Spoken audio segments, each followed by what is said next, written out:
అందరికీ నమస్కారం. శ్రీ పవన్ కళ్యాణ్ గారికి కూడా మా నమస్కారాలు. సార్, మీరు చక్కగా వారాహి దీక్ష చేసి అందరి మన్ననలు పొందారు. మీకు నా అభినందనలు. మీరు పిట్టలపురానికి కేవలము పిట్టలపురానికి ఉప ముఖ్యమంత్రి వర్యులు కాదు సార్, మీరు ఆంధ్రప్రదేశ్ రాష్ట్రానికి ఉప ముఖ్యమంత్రి వర్యులు అనే విషయాన్ని తమరు గుర్తు తెచ్చుకోండి. అలాగే చంద్రబాబు పైన ఒక కన్నేసి ఉంచకపోతే రాష్ట్రం మొత్తం అధోగతి పాలవటం ఖాయము. ఎందుకు చెబుతున్నానంటే, ఈ రోజు ఫైనాన్షియల్ ఎక్స్ప్రెస్ లో ఒక కథనం ప్రచురితమైంది. ఆ కథ సారాంశం ఏమిటంటే, గతంలో తమరు ఉక్కు ఫ్యాక్టరీ కోసం, అదేనండి వైజాగ్ స్టీల్ ప్లాంట్ కోసం తమరు దీక్ష చేశారు. అప్పుడు అనేక మాటలు చెప్పారు. ఒక్క ఎంపీ ఉంటే చాలు, మొత్తము పీకేస్తా, పొడి చేస్తా, కరిచేస్తా కేంద్రాన్ని అన్నారు. అమిత్ షాని కాళ్ళ మీద పడేస్తానన్నారు, మోడీని పీకేస్తానన్నారు, అది చేస్తానన్నారు, ఇది చేస్తానన్నారు. అంతా బాగానే ఉంది. ఇప్పుడు తమరు ఉప ముఖ్యమంత్రి వర్యులు తమరికి తెలియకుండా మీ యొక్క గురువు గారు, అదేనండి నారా చంద్రబాబు నాయుడు గారు కేంద్రానికి ఒక హామీ ఇచ్చారట. ఆ హామీయే ఈ రోజు ఫైనాన్షియల్ ఎక్స్ప్రెస్ లో ప్రచురితమైంది. దాని సారాంశం ఏమిటంటే, మాకు ఎటువంటి అభ్యంతరము లేదు, ప్రైవేటీకరణ చేసుకోండి అని చెప్పి విశాఖ స్టీల్ ని రాష్ట్ర ముఖ్యమంత్రి లిఖిత పూర్వకముగా ఇచ్చినట్టుగా ఆ యొక్క పత్రిక ప్రచురించింది. మరి తమరు ఇలాగే పిఠాలపురంలో దీక్షలు చేసుకుంటూ నిద్రపోతూ ఉంటే మరి విశాఖపట్నం స్టీల్ ప్లాంట్ ప్రైవేటీకరణ కాకుండా ఎలాగ ఉంటుందని రాష్ట్ర ప్రజలందరూ మిమ్మల్ని అడుగుతున్నారు. పవన్ కళ్యాణ్ గారి పదవిలో లేనప్పుడు మాటలన్నీ ఒక్కసారి మనం విందాము.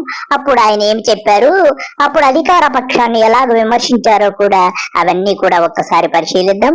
అయ్యగారు కూడా ఈ వీడియో చూస్తే ఆయనకు కూడా అర్థమవుతుంది. చేశారు విశాఖ ఉక్కు కార్మికులు. ఉక్కు పరిశ్రమ ప్రైవేటీకరణకు నిరసనగా మంగళగిరిలోని జనసేన కార్యాలయంలో దీక్ష చేపట్టారు పవన్ కళ్యాణ్. స్టీల్ ప్లాంట్ పై సీఎం జగన్ స్పందించాలని డిమాండ్ చేశారు. మీరు పైపైన మాటలు కాకుండా, కంటి తుడుపు మాటలు కాకుండా మీరు బలంగా మాట్లాడాలి, చిత్తశుద్ధితో మాట్లాడాలని కోరు. అంతేగాని ఎవరు నమ్మేలా లేరు మీరు మాట్లాడుతుంటే. ఎందుకంటే ఈ రోజున మీరు మాట్లాడుతుంటే అక్కడ 22 మంది ఎంపీలు పెట్టుకుని ఇక్కడ కూర్చొని మీరు నిరసనలు ప్రకటిస్తే ప్రయోజనం ఏముంది? మీరు ఏదైనా మాట్లాడితే అక్కడ మాట్లాడండి. అక్కడ నిజంగా ప్రేమ ఉంటే 22 మంది ఎంపీలు దీని మీద ఒక నిర్ణయం తీసుకోండి. అక్కడ మీరు మాట్లాడలేరు, మీరు భయం. ఇక్కడికి వచ్చి నిరసనలు చేస్తే మీరు ఓట్ల కోసం తప్ప మార్పు అయితే రాదు. ఇక్కడ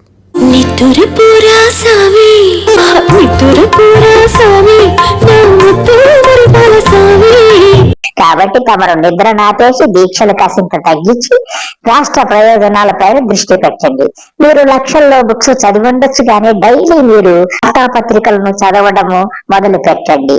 తమరి గురించి ఏం రాస్తున్నారు అనేటువంటి, తమ ప్రభుత్వం ఏం చేస్తుంది, ప్రతిపక్షాలు ఏం చేస్తున్నాయనే విషయాన్ని తెలుసుకోగలుగుతారు. కాబట్టి మీరు పిఠాలపురం నుంచి కాసింత బయటికి వచ్చి రాష్ట్ర ప్రభుత్వ ప్రయోజనాల కోసం పాటుపడితే మంచిదని చెప్పి అందరూ భావిస్తున్నారు.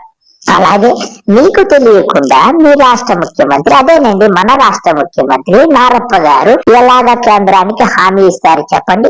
అంటే మీకు వ్యతిరేకంగా ఆయన పనిచేస్తున్నట్టే కదా. అంటే మీరు కలిసి ఉన్నట్ట, విడిపోయినట్ట అనేటువంటి ప్రశ్న ఇక్కడ ఉత్పన్నమవుతుంది. కాబట్టి తమరు ఇచ్చినటువంటి మాటలు, గతంలో చేసిన దీక్షలు అన్ని తమరు గుర్తు తెచ్చుకోండి. మంగళగిరిలో ఏమి పలికారో అన్ని గుర్తు తెచ్చుకుంటే తమరికి విషయం అర్థమవుతుంది. ఫైనాన్షియల్ ఎక్స్ప్రెస్ రాసిన కథనాన్ని ఎలాగ జవాబు చెప్తారని చెప్పి ప్రజలందరూ వేయి కళ్ళతో ఎదురు చూస్తున్నారు. మీరు ఇక నుంచి కళ్ళు తెరవక స్టీల్ మాత్రం ప్రైవేటీకరణ అయిపోవటం తథ్యమని పూర్తిగా అర్థమవుతుంది. మీకంటే గత ప్రభుత్వమే కొన్ని వేల రెట్లు బెటర్ అనేటువంటి అభిప్రాయానికి ప్రజలు వచ్చేస్తారు. కాబట్టి తమరిక నిద్ర మానేసి, దీక్షలు ఆపేసి ప్రజలు శ్రేయస్సు దృష్ట్యా కనీసం పత్రికలు చదువుతూ మీ నారప్ప, అదేనండి మీ ముఖ్యమంత్రి, మన ముఖ్యమంత్రి నారా చంద్రబాబు నాయుడు మీద కన్నేసించకపోతే మీ యొక్క పుట్టి ముంచటం అనేది ఖాయముగా కనపడుతుంది. మీరు ఎక్కువ కాలం కలిసి ఉండరనే అభిప్రాయం కూడా ప్రజల్లో వ్యక్తమవుతుంది.